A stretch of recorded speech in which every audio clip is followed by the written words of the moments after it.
Hey, Hello. yeah, hello, and welcome to another episode of Witchy Wonders. Zia and Pat are here to talk about Weird Virginia tonight. If you're out there, say hey, let us know if you're there, and leave us a comment. And if you live in Virginia specifically, or have had anything weird happen to you in Virginia, let us know. Or if you've just heard about any of the legends there. But yeah, and also like and subscribe and all that good stuff. Share with your friends. All right. Virginia is quite a big place. And was thinking, I don't really know a lot about Virginia. We did North Carolina last time. And you guys need to go back and watch that one if you didn't catch us that time. And so I know a lot about North Carolina. Then I was thinking, well, what do I know about Virginia? So today I actually went to the public library, got me a new card, checked out some books on Virginia, and I did learn a few new things. And then I realized that I remembered some things. So one of the big things is the Hollywood graveyard. Now, there are maybe some famous people buried there, but it's called the Hollywood Graveyard because that's the trees that grow there. And Pat, if you know anything about it, please jump in on that too. But there is an urban legend of a vampire that apparently sleeps in a crypt there and roams at night. The Richmond vampire.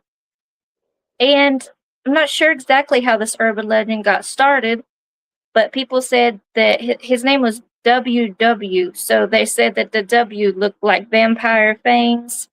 And there were medical students at one point that actually was robbing his grave to take his remains, which that's pretty gruesome in itself.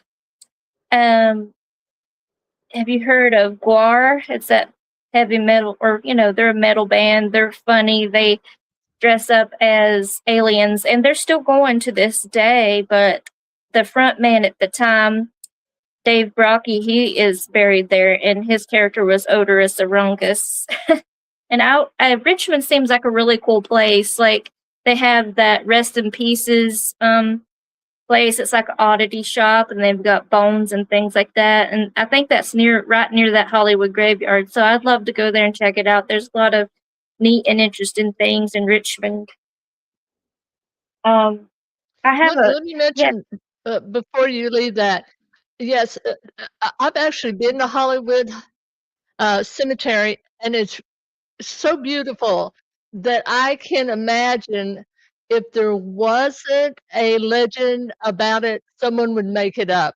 But this particular vampire was supposed to be very tall, very thin, but a distinctive figure about this vampire is glowing red eyes that they could see, piercing into their souls at night. So if you love vampires, and if you love cemeteries, you really need to visit this particular cemetery. It's very beautiful, and it's worth the trip. Yeah, it sounds beautiful. I'd like to go check it out. And there's Confederate soldiers buried there. Um, yeah. Mhm. Anybody out there commenting, say hey. Um, I have a friend that I guess she must have lived in Richmond at some point. I'm not sure where she lives now, but it's a lady that comes into the shop, and we usually talk about UFOs and all that kind of stuff, which that's what I really like. Is my customers come in and we talk about different interesting things, and I collect their stories. Well, she said that her and her friend saw a UFO plain as day, just in the middle of the day, walking on the street in Richmond, and they just like kind of stopped and looked at it. I think they might have been driving, so they might have had to keep going. But then they didn't really talk about it. But she would ask her friend, like, "Do you remember that?" To keep it in her mind, be like, "We weren't crazy. We saw this." And then she told me this really interesting story. And she said, I could tell you guys. But she worked at an eye doctor's office, and she was going to fit this man, I guess, for some glasses. And she said that it seemed like he was not human, and it was almost like he was wanting the glasses, that he didn't really need the glasses, but maybe he wanted for a disguise. And I was like, well, what made you think he wasn't human? And she said, kind of a larger head and scraggly hairs. I think she said he was pale, and he just did, and his eyes were really blue, I think, like icy blue. And he just didn't seem or feel human. So it was like he was scanning her telepathically, like he could read her mind or something. And so she turns to look at something, and then she looks back, and he is gone. And she's asked the other people, because he would have had to went past the front desk to get out of there. And they're like, no, he did not come out here. And she talked to the the head doctor, and like, she's like, he wasn't human. She's like, I know. She just agreed with her, like, yeah, I know he wasn't human. So I thought that was pretty interesting story. I guess he was an alien or something. And There's a lot of interesting stories in these, counties and mountains of Southwest Virginia. And I had a friend who was a policeman at a college, and it was really interesting. And he was a policeman because to be in that position at that particular college, they had to have the same training as a beat patrol officer.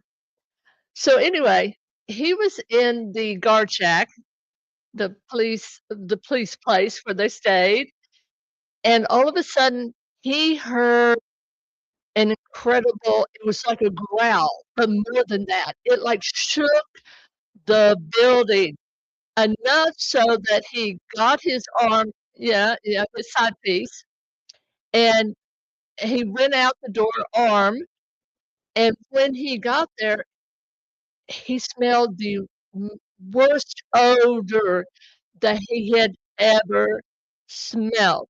And if you look at a lot of Bigfoot reports, they report that horrible smell of something that's living, but very odorous.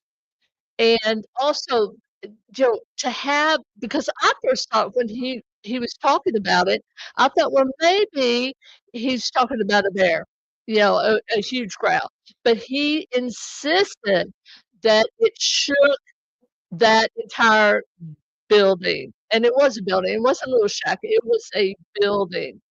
And then, that smell. So to this day, he thinks that maybe he almost had an encounter with a Bigfoot. And I want to mention something else. I used to work at a college, the college I'm talking about, and there was a place right at the end of the hallway where I used to work. And I had to go all the way down to the end of the hallway to walk into my office. But at the end, right off the center of that hallway, right where you would exit, there was a it was a scary feeling. Every time I got near that area, it was like a heavy, oppressive feeling. And so one night, I was talking with another one of our police men, and he said, Pat, he said, I've had a terrible experience here. And I said, what was it? I mean, this guy is like 6'4" and bulletproof. You would think he was afraid of nothing. And so he told me, he was telling me he was right down that hallway and right in that space. And he heard as plain as day, get out. And when so he heard that, he was terrified. and he ran. This I could just imagine this big old policeman just running Yeah. away from this. So, we don't think about, academic institutions, especially colleges, of being so haunted, but they are because there's so much energy Yeah. there. And that's right, and so many people over a short period of time. And so they leave those marks, if you will, in the atmosphere, in the tapestry of what is the environment of those buildings. Yeah. Where did you say that was? Um, I used to work there. I don't really mention the name, but Oh, it's in the Appalachian Mountains. okay. Okay. Um, so there was this place, I'd never heard of this before, but I thought it was worth mentioning. Now, this was in an old folk tales book, so this is old, old stuff. Virginia folk legends. There's this place called Witch Mountain. And I'm sure y'all might have remember that old movie called like Escape to Witch Mountain. Mhm. Yeah, I The wonder if Disney that had movie. anything to do with it, or if the witches are just known to live in the mountains like us. So that's a true story. Anyway, Witch Mountain. It's 7 miles east of Hillsville, Virginia. Which that's where they have that Hillsville flea market that I like to go to twice a year. But I haven't been to this past one, but maybe I can go to the one in September. But yeah, near there was a story that was like they said Witch Mountain was where the witches would go up on top of that mountain and would pretty much swear their allegiance to the devil. It said they would put one hand on their head, the other hand on the sole of their foot, and they would say something like, "From here forth, I swear everything between my two hands to the devil," or something like that. And then they would instantly be granted powers to bewitch anything or anyone. So that was kind of interesting. And one of the stories that was attached to that and the witches that lived there was this woman at the bottom of the mountain.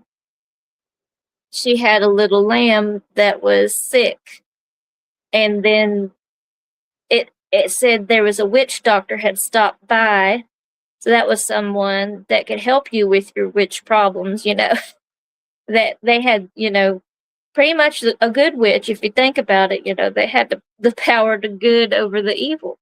So the witch doctor, he stopped in and said, "Your lamb has been bewitched, and here's what you need to do." He said, "Get that plow outside, put it in the hearth in the fire, and once it starts to glow red, somebody will come down and come inside and ask you to borrow something, but don't let them borrow it, because if you let the witch borrow something, they have power over you and can, bewitch you. But the person that comes in to be the one that done this. And if you leave the plow in the fire too long, the person will die. But what you got to do is you take it out and pour cold spring water over it. So there was a witch. She put it in the fire, and there was a witch that lived halfway up Witch Mountain, came in asking to borrow her. It's carding, like how you card wool, or carding supplies. And she's like, "No, you can't use it." And then the woman started to act sick, and then she poured the water on the plow, and the woman ran off. But she died that same month, and she wondered if she had something to do with it. But I guess after that, the lamb was okay. But I Well, thought that was a and cool just a tale. caution to everyone out there, be careful of people who tell you that you have a curse put upon you, and the only way that it can be taken off of you is if you pay them a lot of money. Run from that. Exactly. See, Run from that's that. sadly what's going on is, they're kind of ruining the name of the healer and the wise woman, the witch of today, and the actual good things that's coming of the uprising of this witch culture. it's kind of being canceled out by the charlatans because they just want, money and power and to be grifters.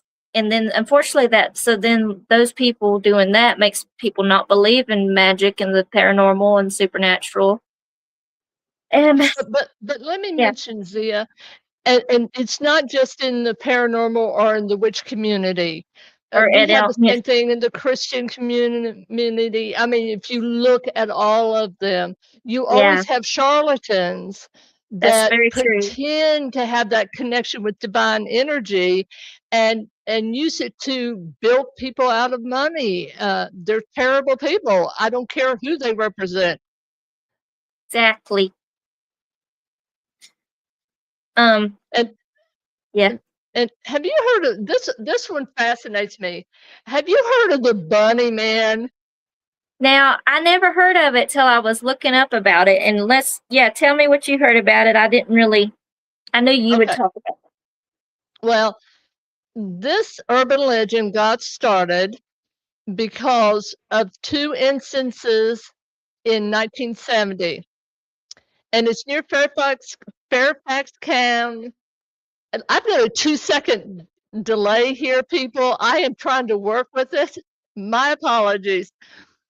But there were two incidences.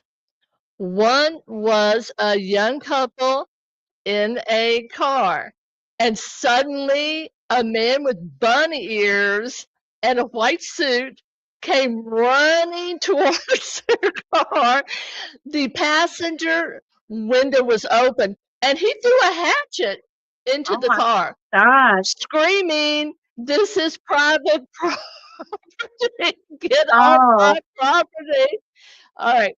The second one, that was on October 13th, 1970.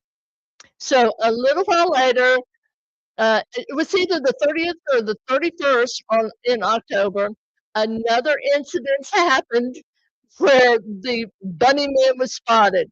So it was off to the races after that. He's really considered a urban legend with a factual basis, but no real evidence of any incidences other than those two. So I just find them, they even have a bridge now named the Bunny Man Bridge. How cool is that? yeah. That sounds scary though. Like, yes, Yeah. If well, somebody was throwing a hatchet with bunny ears, I mean, think about how afraid we are of people who dress up like clowns and you see them at night. Can you imagine a grown man with giant bunny ears yeah, standing there that would be pretty with a scary. hatchet? With a hatchet. Yeah, anybody with a hatchet's scary. Yeah. Now, I was trying to look up about cryptids of the area, and I was reading on some forums and stuff. And the funny thing somebody said is like it seems like West Virginia got all the cryptids in the divorce of Virginia and West Virginia. So we will talk about West Virginia sometime. That's where Mothman is. But yeah, I didn't really find a lot about cryptids. However, I know there probably are some. Um, but I do want to bring up about Fairy Stone Park. Um, Mm. it's in Stewart, Virginia, and I went there a couple years ago, and I have this little vial I keep of the fairy stones that I found, the best ones anyway. Now this is starolite, staros, the root word cross. It means cross because it forms in these like a cross shape. And excuse me, it's one of the only places in the world that it can be found abundantly is in that area. It can also be found in Georgia some too. And then other than that area of like the eastern US, it can only be found in like Brazil and other places like that. Maybe Mexico. But it's more rare. So there's a little fairy cross. It's cross like that. And there's different legends attached to that. Um, I know we did an episode of Witchy Wisdom one time where we were talking about um, fairy stones. Like we were talking about different natural curios, like stuff you could find and use for magic. And that's on our YouTube if you want to go watch that. And I made a playlist of all of our show. But um, so these stones are said to be able to protect the person that carries one. Like wear it, take it as a little lucky charm or talisman, carry it around with you, protect you from evil witchcraft and curses, and can bring good luck and everything like that. The there was the legend behind them was that when the fairies or the little people they heard of the crucifixion of Christ and they cried and their tears became little crosses. And there's like maybe some other versions too of that, but that was like the main one. And I just think that's very interesting that they're kind of rare. You can go to Fairy Stone Park and find your own. So we don't always talk about stuff scary. If we find stuff interesting like that, we'll talk about it too. That's true. I Yeah. I can't go any further unless I mention one of my favorite locations, and that is good old St. Albans Sanatorium. Yeah, I was gonna ask you. I was like, I know There there's we some go. places over there that you go to. Yeah, it is beautifully haunted. That's what I call Victorian places that have a high incidence of encounters with investigators, and this is one of those places. And I will never forget, I was in the building with a woman, her name is Jennifer Prophet, Woodward Prophet. So she came running out of the room. It was actually, it wasn't Jacob's room, it was, oh my goodness, it's a man that was accused, Donald's room. Donald was kind of accused, or people thought that maybe he had killed Jacob, the little boy. But when we were in there, she said, "Step 4 or 18 inches from the wall." And so I did, and I felt this tiny little hand, because he was about 6 years old, tiny little Yeah. hand, and I felt this pressure on my lower back, like he was trying to get me to move. It broke my heart Aw, knowing the story, right? that's Uh, crazy. so so people have these encounters all the time. I once was there and I was doing just a general photography session. And this is actually the shot I was taking. Darn, wait a minute. Okay, there you go. It's a shot of under the grand stairwell or stairway right there. And I looked up. I was actually down on the floor pointing out up. The camera was, and I saw a nurse walk right past me and into a room to the left. And yeah, that was just one of my encounters. This place is just so full of incidences that I mean, I wrote a whole book on the subject. And here's one that's really interesting. I was up in the attic area and I was shooting someone, photographing them, and I saw this and was able to capture it on I'm Wow. sorry, guys. Let me see. I'm trying to use both hands because I have no this is not working for me. Wow. Sorry, I guys. see it. Can you see it now? Yeah. Okay. And if you'll notice, it started for me, and it's almost like, I don't know, there is definitely a face to the right. So, I've had several encounters, and then one time I was in the area where they kept the really insane, people, and I saw this woman, And it was like she was across the room, and she came running at me, Oh my God. screaming. And I took a shot as I fell down on my butt. That's how intense the encounter was. And Oh, I've seen shadows people there. I mean, and mine are just a tiny, minuscule uh, amount of the encounters that people have there. One of the strangest things that happened is a time and space. Uh, what is it called? It's like a dimensional shift in time. And so we were coming up the stairs, and over to the left should be the hallway to what we call the cage or the bird cage. And that's where it's an outside area, like a porch, and it's covered. And so we come up, and I noticed that our breath, this is like September 2nd, and it's warm outside, but it's so cold all of a sudden that our breath, you can see our breath like it's super cold. well, And I look over, and there is no hallway, no hallway. So my mind really shut down a little bit. It's like, where's the hallway? So I went on up. I actually put my hand on the wall and walked it all the way down. There's oh, no hallway. And so we went into a room called the classroom because it was they did it as one of the classrooms. We were actually there when it was a boys' school. And when we came back out, Scarlett, a woman we were with, said, "Pat, our breath is cold. It's not cold now." And I thought that hallway is back. And sure enough, I looked down that hallway. Now this is the Victorian era building.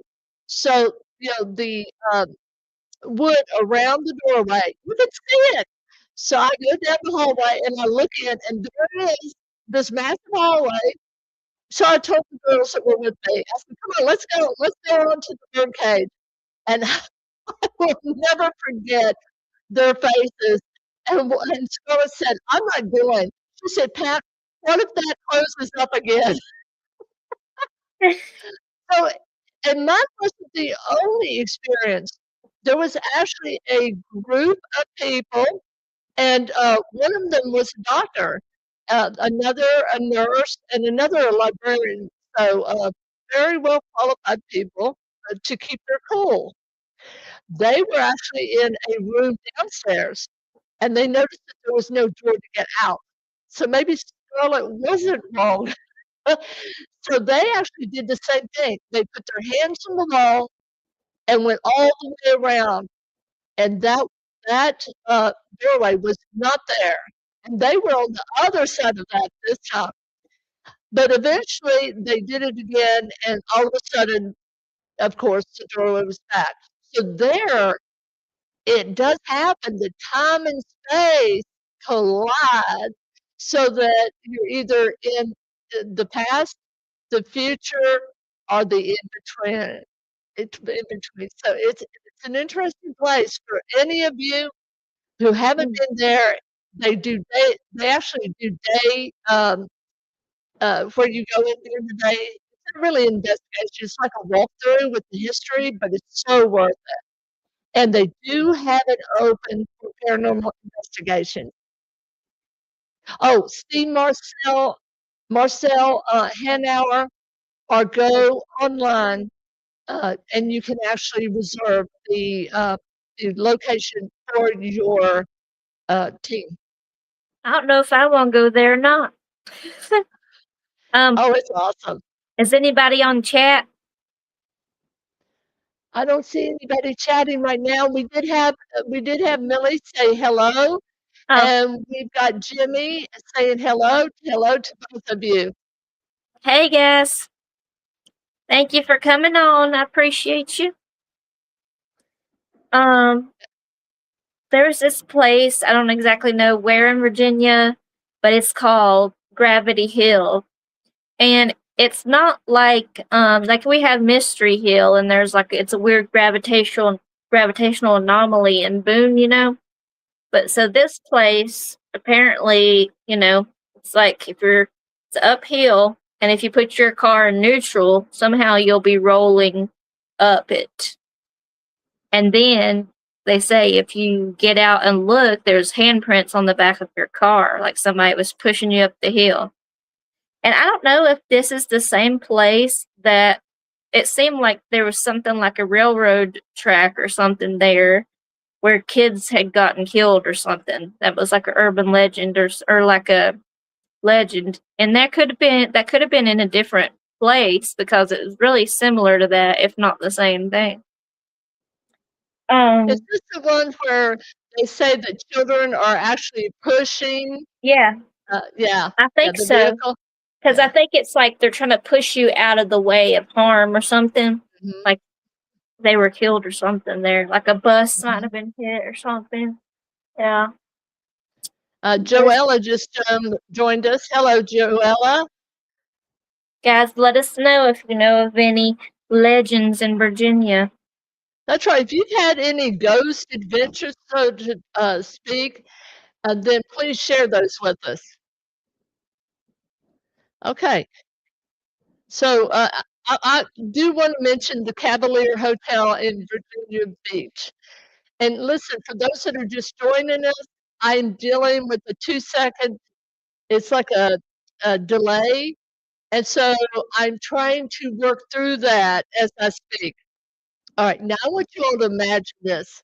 It's 1920s, okay? This is the era of Art Deco, and you are in one of the most beautiful hotels on the planet, the Cavalier in Virginia Beach. You're also one of the richest people at that time, Adolf Kors.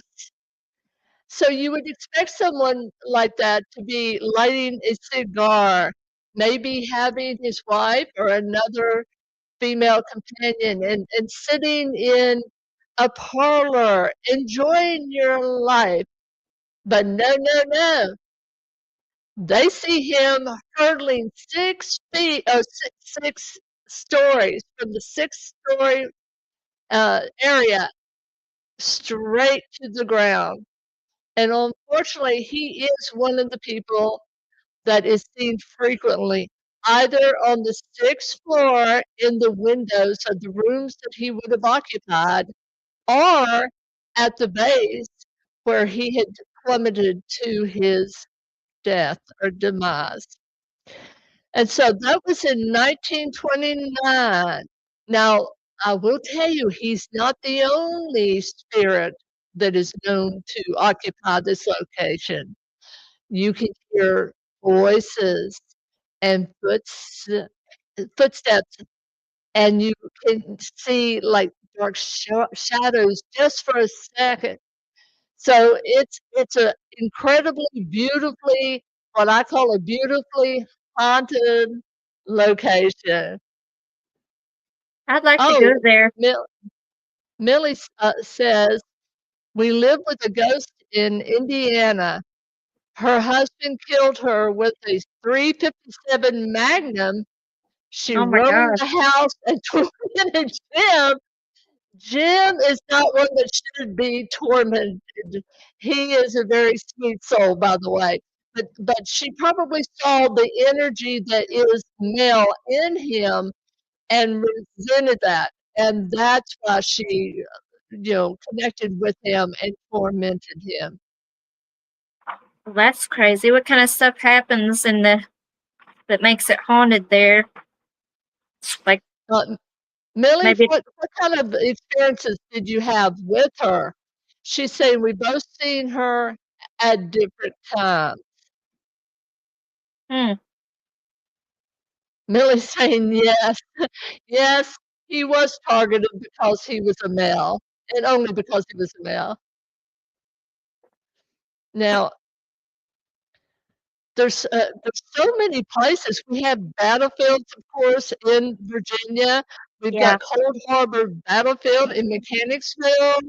So this is one of the bloodiest Civil War battlefields and is highly active.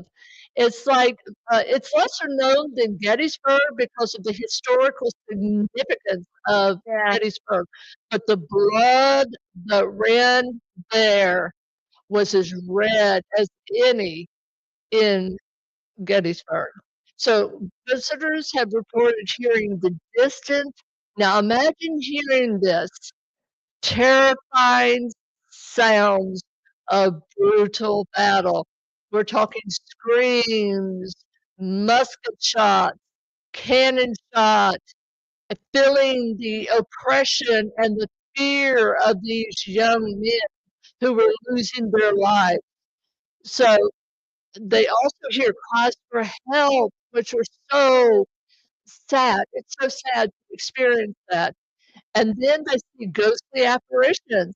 Imagine you're seeing this as they're wandering around, and probably some of them are what they call shell shock, where you have that 1,000-yard stare. So, yes, a very haunted location. Yeah, I've actually seen, I believe it was in Gettysburg, a video where it looked like a Confederate soldier walking through the woods. And I thought, I wish I could find that again because, it's pretty convincing to me. This was back when everybody didn't fake stuff and there wasn't AI and all this. But like, yeah, when there's really traumatic things that happens like that, it definitely does leave an imprint. People think about ghosts and hauntings occurring indoors and being like haunted houses and locations, but like outside is haunted too, sometimes, especially when very gruesome battles have happened there. Yes. So Let me mention, we've got Millie back with us, and she's telling us what happened to her during their haunting. So she's saying the ghost would walk down steps, so she would hear that, and then she would actually hit her husband, Jim, at night. wow, that's I mean, crazy. Wow. that yeah, sorry, Jim, that is not a pleasant experience. And when I say crazy, I just mean it's wild. I don't mean that I don't believe you or that I think you're Oh, crazy or yeah. anything, but I always say that a lot. Like it's crazy because it's just unbelievable, but I believe you.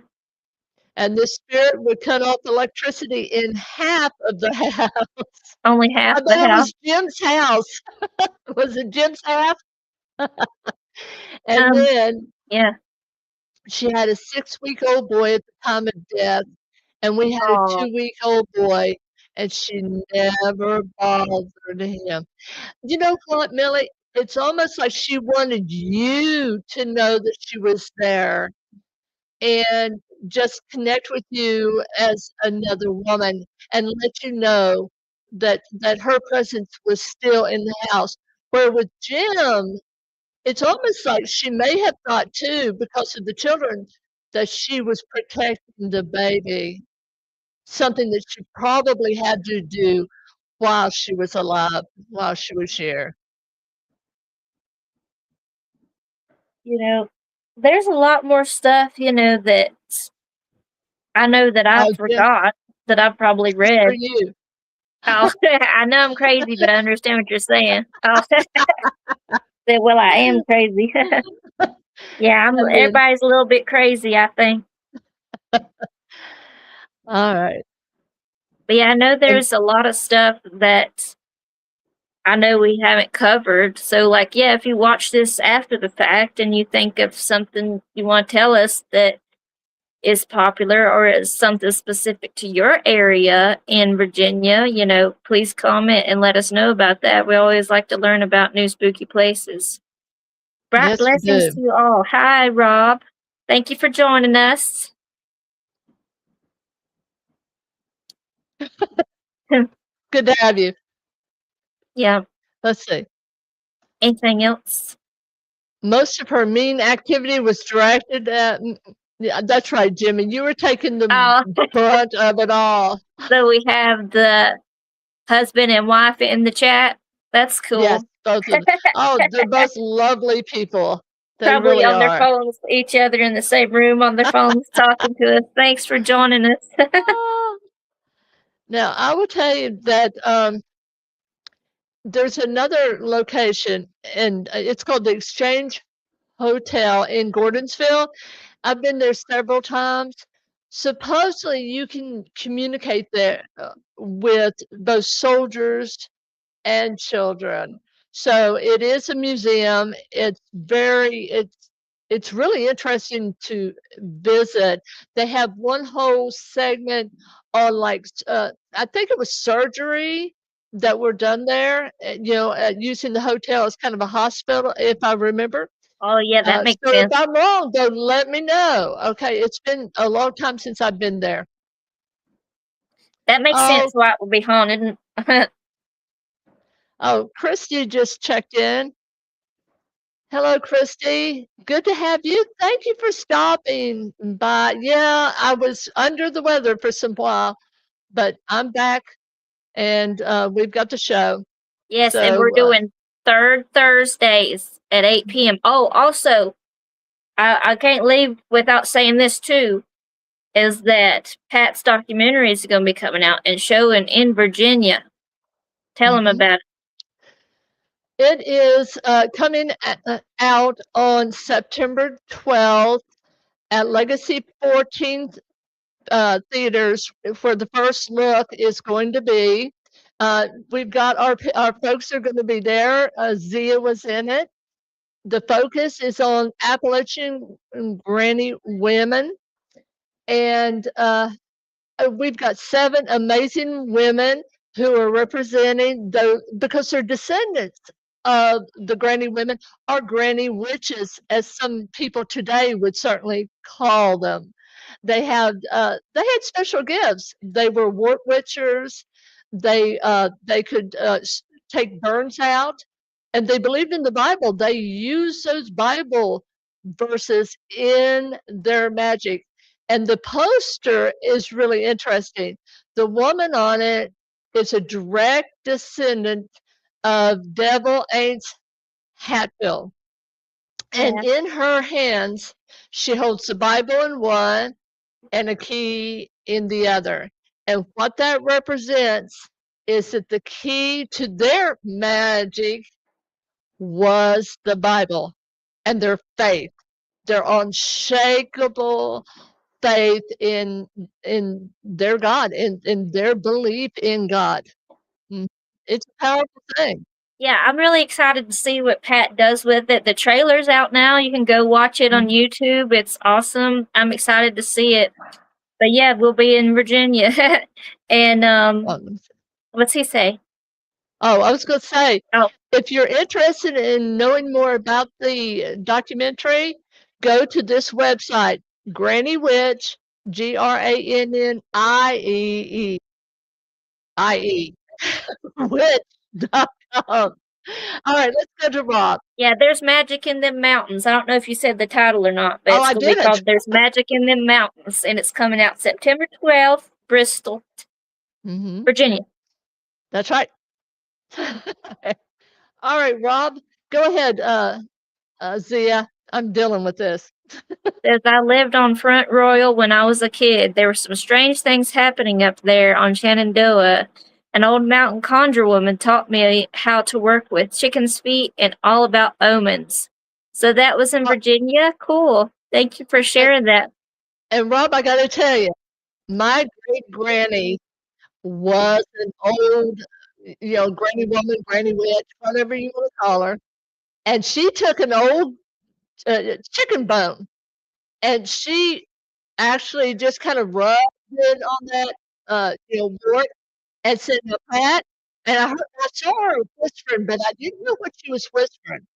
And she said, "Pat, in a few days, that wart will be gone." And it dried up, fell off. These women have power. They really do. Yeah, Okay. So that was quite an adventure. I mean, something to learn from somebody that, powerful. Yeah. Yeah, to learn their magic. And it's also an honor that she taught you that, because I'm sure she wouldn't just teach anyone.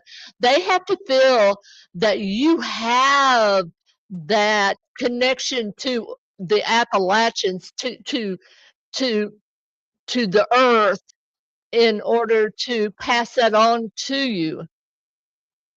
Yeah, and I think it's a lot about this, like retaining that knowledge, keeping that's I think what it is like keeping that knowledge and knowing how to apply it in different situations. Millie says, I was at her first one. You were, Millie, I hope that you all are at this one. This means a lot to me. It really does. This is really an homage to our ancestors, in these mountains. Okay. Oh, the General Morgan Inn in Greenville, Tennessee. Okay, I need to write that down because we're going to Is do that a in here? Tennessee episode, of course. And All right. anybody watching this, I want you to tell us what episode you want us to do next. Are we going to do Tennessee or are we going to do West Virginia next? Because we're trying to cover all the like Appalachian areas, and we got to do Kentucky and you mentioned the Hatfield and the McCoys, and that I think I saw something today. It said that was on the Tennessee and Kentucky border, something like that.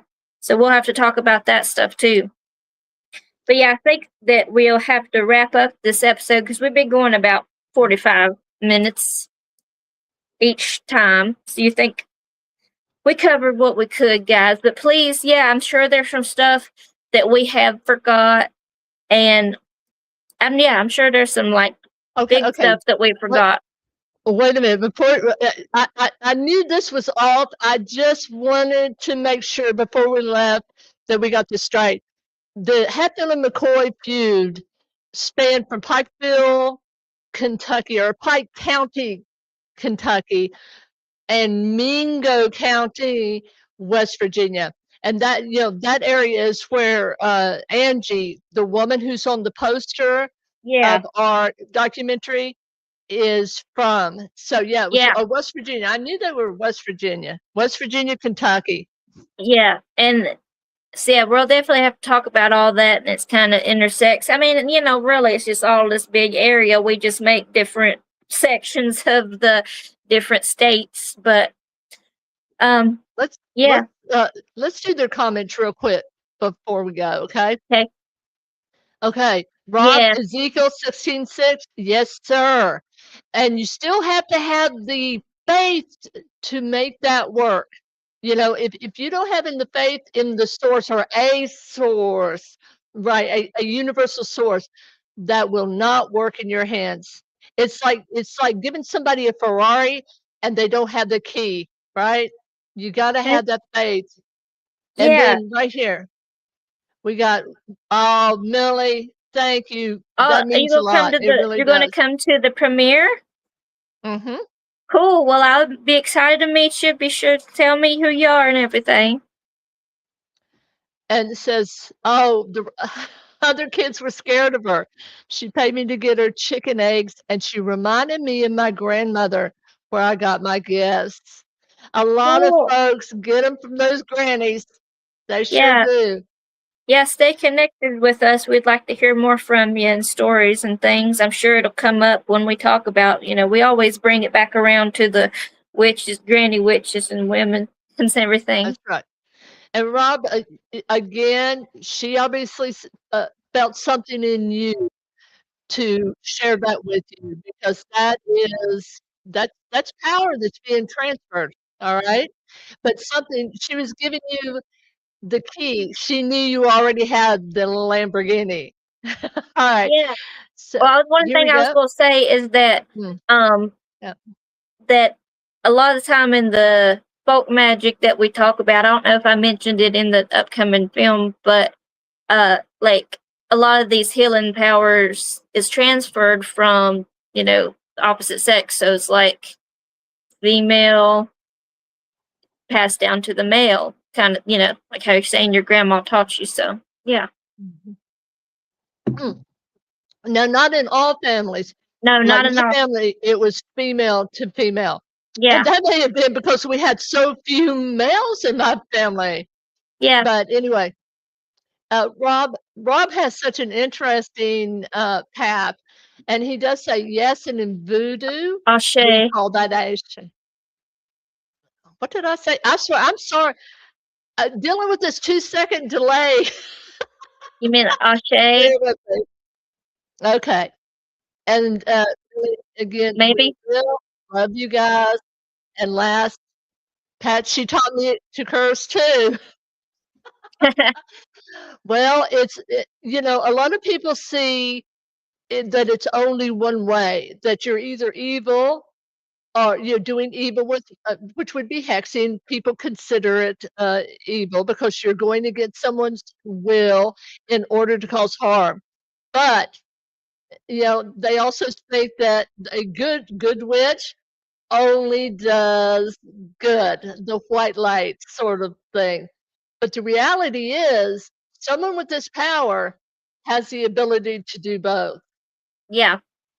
It's all in how you use that energy. So, yeah.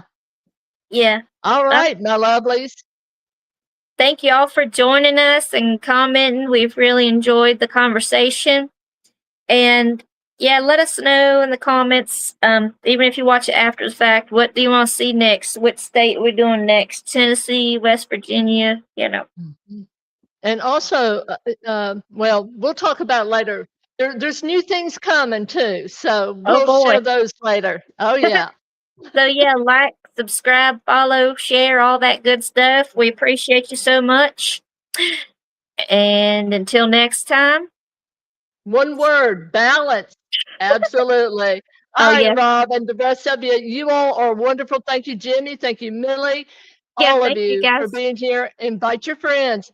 And remember, when are we back on again? We're The back on third third Thursday. Thursday. I didn't look the exact date, but the third Thursday in July we'll be back. That's right. 8 p.m. Peace. Bye. 8 p.m. Till Bye. next time, stay curious. Yes, absolutely.